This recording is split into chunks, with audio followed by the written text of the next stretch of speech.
AIR Force One, the Flying West Wing, and why quiet wins.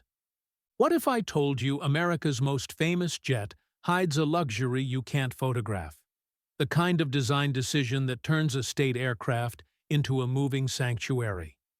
Stay with me to the end, because I'll reveal the single choice that explains why Air Force One feels less like a tricked-out airliner and more like a flying, self-contained White House, and why that choice justifies an eye-watering budget while quietly outclassing flashier jets. Let's set the table. Air Force One isn't a specific airplane. It's the radio call sign used by any U.S. Air Force aircraft carrying the president. In practice, the job has belonged to two specially modified Boeing 747-200B airframes, tail numbers 28,000 and 29,000, designated VC-25A. On paper, they look like classic wide bodies. In person, they read like a discreet embassy with wings. Secure communications that can reach anyone, anywhere. A small medical facility, kitchens that can feed a motorcade, and a layout that lets a presidency keep moving at 35,000 feet without shouting over the engines.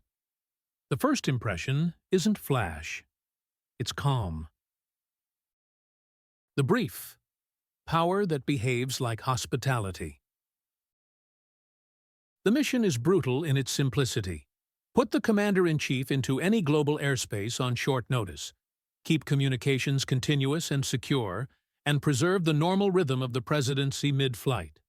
That means the aircraft isn't chasing record speed or lounge-lighting theatrics. It's engineered for continuity. A workday that starts on the ramp, flows through takeoff, meetings, meals, briefings, and sleep, and lands on the other side with zero drama. If you've ever toured a flashy VIP jet that felt like a nightclub at noon, Air Force One is the corrective. Doors close with a hush. Air handling doesn't fight the conversation. The entire interior is scaled to be used. The airframe, numbers you can feel. Specs first, feelings next. The VC-25A stretches roughly 231 feet, 10 inches nose to tail, with a 195-foot 8-inch wingspan and a tail just over 63 feet high. 4 General Electric CF680 C2B1 engines give it a top speed in the 630 miles per hour neighborhood.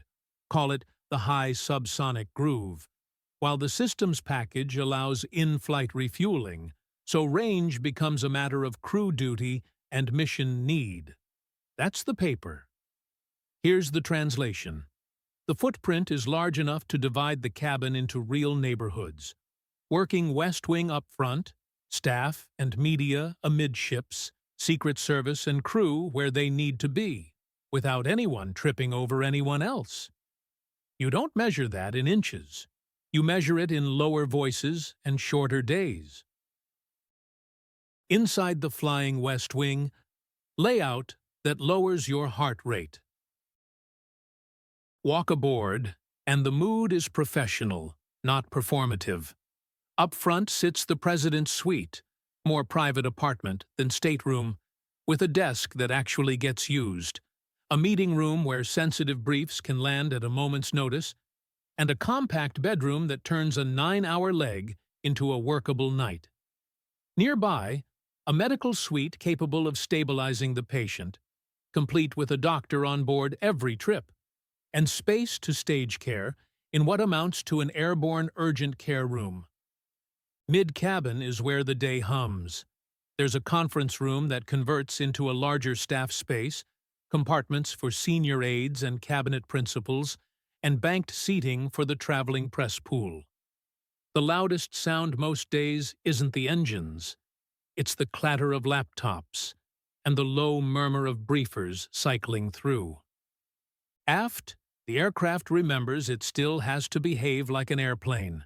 2 full galleys can stage and serve around 100 meals at a time, which is how you feed a moving city without turning the aisle into a food truck line.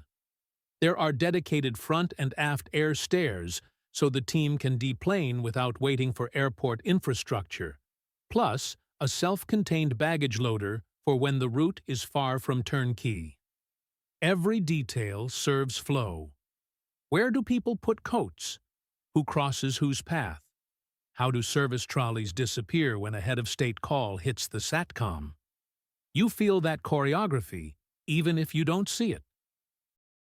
The invisible luxury: comms, power, and protection. Here's the part you can't post on Instagram. Air Force One's communications architecture is the real luxury. Think multipath, redundant, encrypted voice and data that allow the president to reach anyone, military commanders, cabinet, foreign leaders, without "please hold while we find a better signal." The electrical and environmental systems are hardened for resilience, with ample power for the flying office and a hotel plant tuned to keep the cabin stable when the outside world isn't. Defensive systems are there, of course. The important point is composure. The measure of success is the complete absence of drama. That composure isn't an accident. It's the compound of structural damping that knocks down vibration, insulation packages that remove the harsh edges from engine noise, and cabin zoning that lets 3 simultaneous meetings happen without crosstalk. Luxury isn't a chandelier here. It's a noise floor. Logistics of a moving presidency. The ecosystem you don't see. Air Force One rarely travels alone.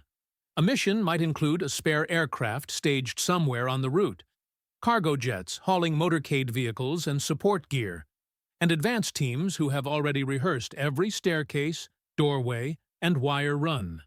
While the VC-25A can be refueled in flight, the real magic is on the ground. Wheels down at a foreign capital, a seamless handoff to vehicles and comms nodes, and the ability to turn the jet around for an early departure if weather or geopolitics change mid-meeting. I've watched executive flight departments try to mimic this precision with business jets. It isn't fair. This is choreography at heads of state scale. Money talk, replacement logic, versus running reality. Let's talk numbers like adults. Replacing the current pair with the next generation, designated VC-25B and based on the longer-bodied Boeing 747-8, has been a multi-year saga with shifting timelines and headlines. What matters for our purposes? The program's price tag sits in the multi-billion-dollar neighborhood when you combine the airframes, the military-grade modifications, test, training, and spares. That sticker shocks until you zoom out. You're not buying a luxury jet.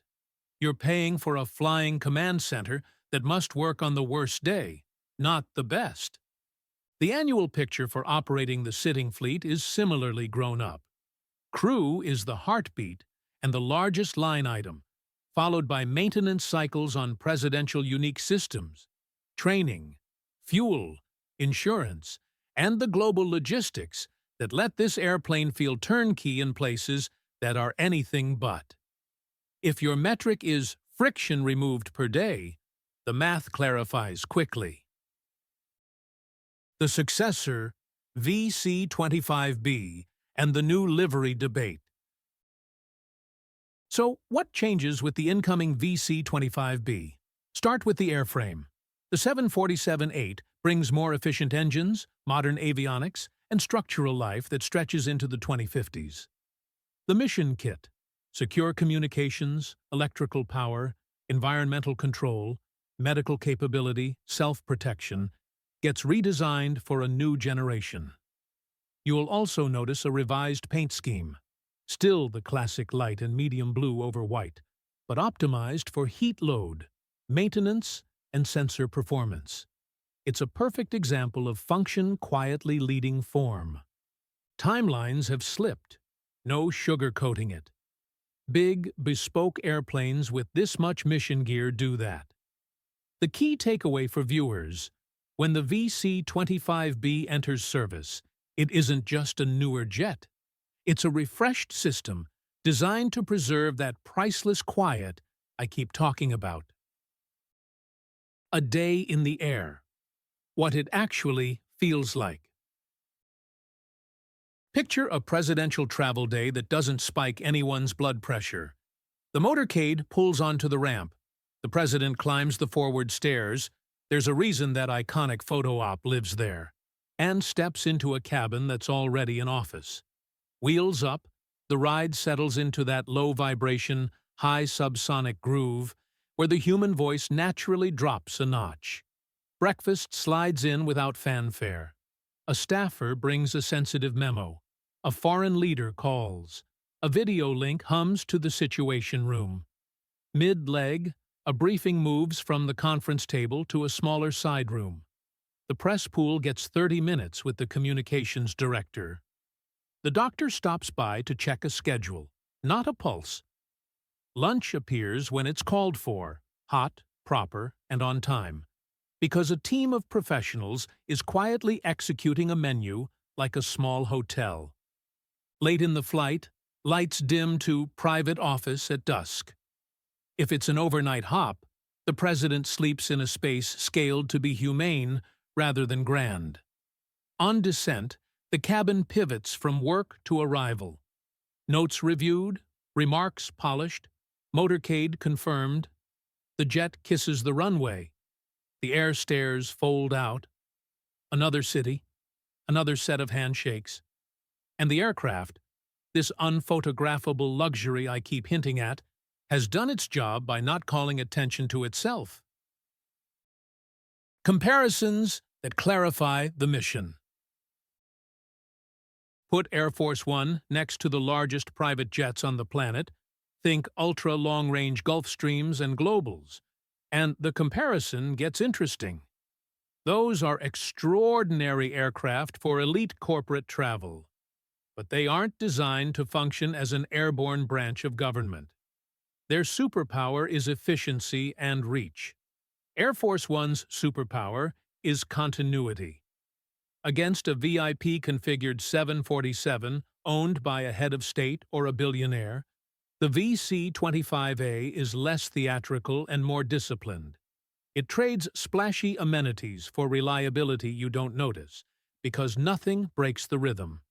If you speak yachting, this isn't the neon-lit Pier Queen. It's the Northern European build, whose quiet systems make 7 days feel like 3. My take. Why this jet matters, even if you'll never board it. I live in spec tables and love a brochure number as much as the next AvGeek. But the aircraft I respect most turn numbers into feelings. Air Force One does that. The speed is fine. The real luxury is the way the room keeps its inside voice when the world outside gets loud. The square footage is generous. The real win is how the cabin divides into parallel plans, so a presidency can run 3 tracks at once. And the design is iconic. The real legacy is a culture of flow discipline that has survived multiple administrations, fashions, and news cycles. It's easy to dismiss all of this as extravagance until you watch how a single, unbroken chain of communication can cool a crisis or speed relief by hours. Then the dollars, the engineering choices, and the obsessive redundancy read differently. They read as duty. The reveal, the quiet choice that changes everything. You waited for the one design decision that sets Air Force One apart. Here it is. The aircraft is built around acoustic, vibration, and systems isolation first. Everything else follows. Lower the noise floor, stabilize temperature and pressure, damp the vibration, and suddenly a metal tube at 35,000 feet becomes a workable West Wing. Meetings land. Sleep counts. Decisions come calmer. That invisible quiet is the most expensive, least photographed feature on board, and it's the reason crews speak about these airplanes with a calm admiration that doesn't need italics. If this deep dive helped you see past the paint, into what actually makes a presidential aircraft luxurious. Tap subscribe so YouTube brings you our next premiere. Want member-only extras, factory notes, behind-the-scenes flight test stories, and polls to pick our next flagship breakdown? Hit join. If this episode saved you research time, or just gave you a better definition of quiet power, drop a super thanks, and I'll spotlight the smartest supporter take on screen next week. Your move. If you were spexing the next generation, would you trade a touch of top-end speed for an even quieter hotel load? Tell me why. The sharpest argument, pro or con, gets featured in the next video. Don't stop here. Cue up our Gulfstream G700 versus Global 8000 episode for an aviation first view of quiet luxury. Or dive into our Head of State Fleet series next. YouTube knows you. It's probably waiting on the right side of your screen.